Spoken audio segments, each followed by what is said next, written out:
আজ রবিবার, কলেজ ছুটি আছে, তাই আমি আর নকুল যাচ্ছিলাম নতুন একটা তুলসী চারা খুঁজতে। গিয়ে দেখি এখানে একটা তুলসী চারা রয়েছে আর ওইদিকে একটা রয়েছে, তবে এগুলো অনেকটা বড় হয়ে গেছে। তুলসী চারা খোঁজার কারণ হচ্ছে মা যে তুলসী চারাটা দিয়েছিল সেটা অনেকটা বড় হয়ে গেছে, আমরা তুলসী চারা পেলাম না। আর দূর থেকে দেখো আমাদের কলেজটাকে দেখতে কত সুন্দর লাগছে।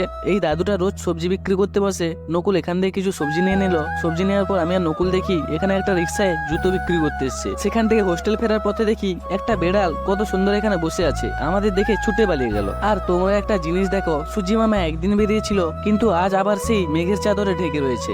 কলেজের সামনে গাঁদা ফুলগুলো ফুটতে শুরু করেছে। আজ রবিবার, তাই 10টা বেজে যাওয়া সত্ত্বেও আমার কোনো বন্ধু ঘুম থেকে এখনো ওঠেনি। রাজীব ঘুম থেকে ওঠার পর আমি আর রাজীব আমাদের খাটের তলাগুলো থেকে নোংরাগুলোকে বের করে আনলাম। এখন দুপুরবেলা এখানে আমার বন্ধুরা আগুন জ্বালিয়ে দিয়েছে আর এদিকে স্নান করছে। স্নান করে আসছে, দিয়ে এখানে আগুন সেঁকে নিচ্ছে। তবে আমি সকালেই স্নান করে নিয়েছিলাম। বিকালে ঘুম থেকে উঠে আমি মিনি ব্লগটা শেষ করলাম।